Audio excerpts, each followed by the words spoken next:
आखिरकार वो दिन भी आ गया जब हमें ये घर छोड़कर जाना पड़ा। और हमारी किस्मत भी हमारा मजाक उड़ा रही, बिल्कुल ही साथ नहीं दे रही। और पप्पा, आप भी कितना गलत कर रहे हो हमारे साथ। अरे हम जैसे भोले लोगों का साथ देने के बजाय हम जैसे पापियों का साथ दे रहे हो। और विनोद, तुम क्या इसी तरह बैठे बैठे मेरी शक्ल देखते रहोगे? मदद नहीं करोगे मेरी?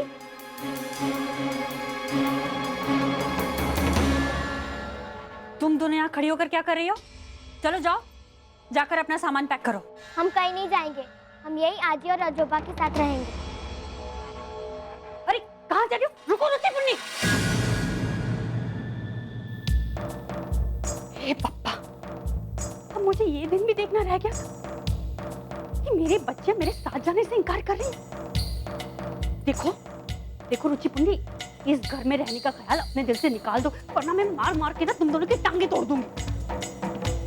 और वो जो बुढ़े बुढ़िया है ना, उन्हें आज ही आजोबा कहना बंद करो, हमारा उनसे कोई रिश्ता नहीं।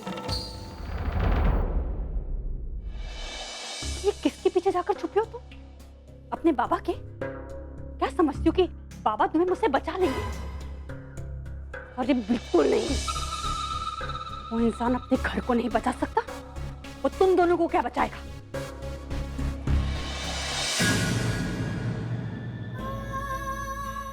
आई,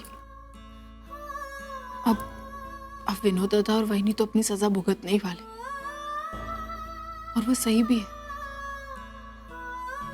लेकिन इसमें पुन्नी और रुचि की क्या गलती है? वो दोनों बेचारे क्यों सजा भुगते हैं?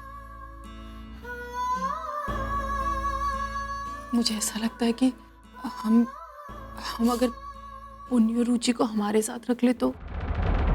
नहीं नहीं, वो दोनों हमारे साथ नहीं रहेंगे। क्यों आई? लेकिन अर्जुन, माँ बाप चाहे सही हो गलत हो, वो अपने बच्चों से बहुत प्यार करते हैं। इसीलिए बच्चों का अपने माँ बाप के साथ रहना बहुत जरूरी है। बच्चों से दूर रहने का दर्द विनोद ने मुझे दिया, अब वही दर्द मैं उसे नहीं देना चाहती।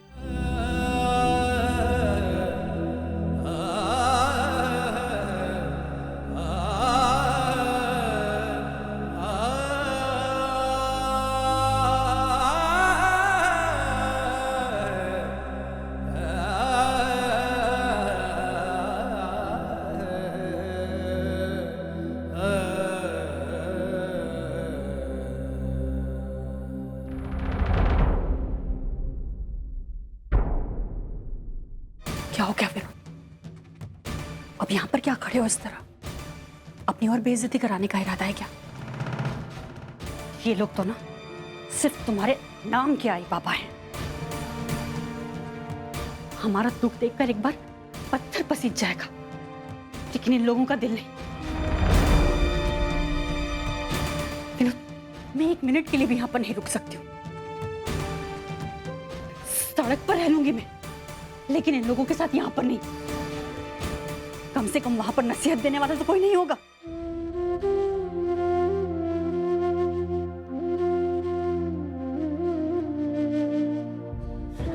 चलो यहां से, चलो भी, चलो रुचि पुन्नी, चलो।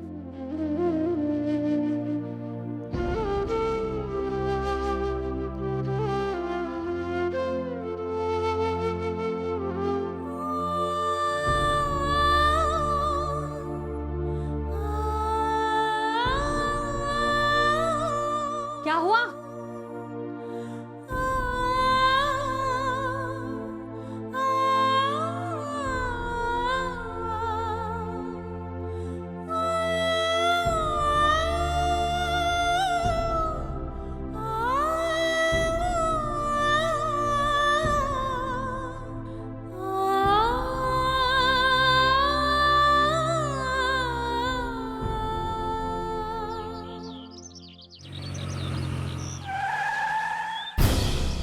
सर, आपने ये गाड़ी यहाँ क्यों खड़ी कर दी? ये तो नंदी बिल्डर्स का साइट ऑफिस है। बिजनेस मानव, बिजनेस। आप जानते हैं किस किस्म के लोग हैं और इनकी रेपुटेशन क्या है मार्केट में, फिर भी आप इनके साथ। आई एम सॉरी, मैं तुम्हें बताना भूल गया। एक्चुअली तुम्हारी चौल की ज़मीन मैंने नंदी बिल्डर्स को बेच दी है। I am getting good money. कम, आधे घंटे में हम ये डील ख़त्म करके यहाँ से निकलना है। Let's go.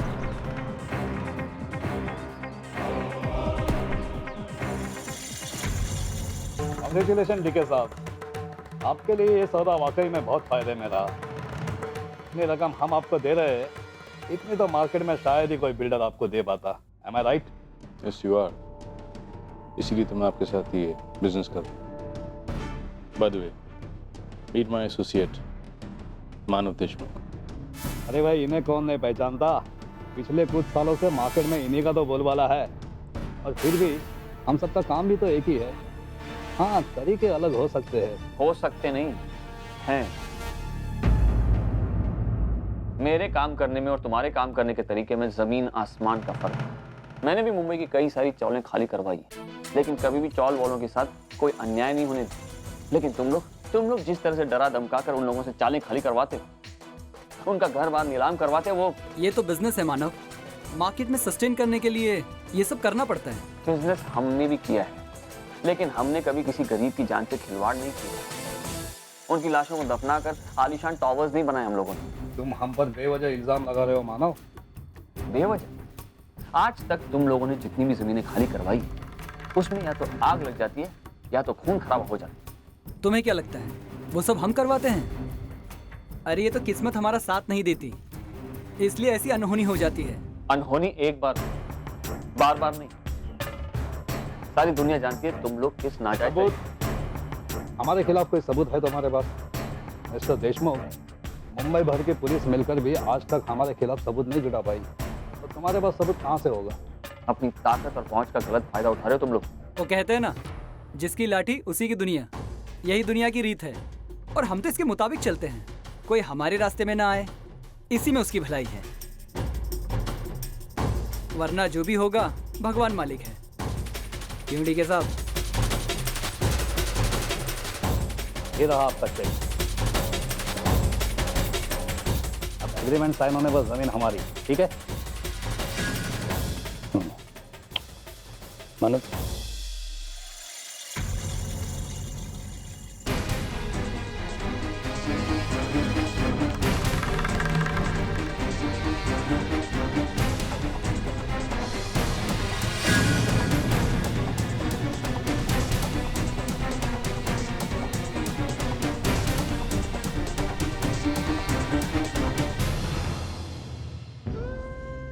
सच्चू, क्या हुआ? तू इतना उदास क्यों है? आई सुलोचना आज ही हमें छोड़ के क्यों चली गई? अभी वो गई तो गई, लेकिन वो जाते वक्त मुझसे मिलने क्यों नहीं गई? सच्चू देख, आज ही को उसका घर मिल गया ना वापस, तो वो अपने घर वापस चली गई। और तू स्कूल गया था इसलिए आज ही तुझसे मिल भी नहीं पाई। लेकिन आज ही ने मुझसे कहा है कि सच्चू का ख्याल रखना, और हाँ, ये भी कहा है कि उसे मुझसे मिलवाने लेकर आना। तो क्या हम आज ही से मिलने जाएंगे? हाँ बिल्कुल जाएंगे, और इस संडे ही जाएंगे। फिर आज जी के साथ पूरा दिन मस्ती करेंगे। प्रॉमिस? पक्का प्रॉमिस। ये सच्चू। बाबा, आई ने मुझे प्रॉमिस किया है कि वो ये संडे मुझे आजी के घर लेके जाएंगे।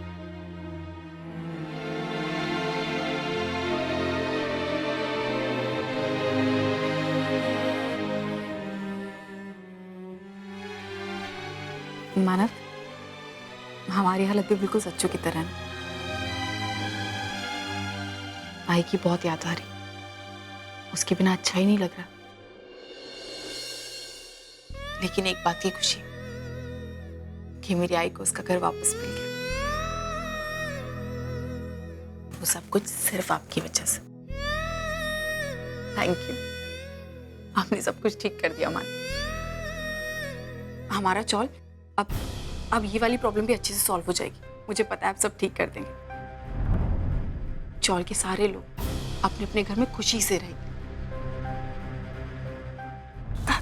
मैं कितनी पागल हूँ। अब अभी ऑफिस से मैंने चाय का भी नहीं पूछा। मैं अभी आपके लिए चाय लेकर आती हूँ।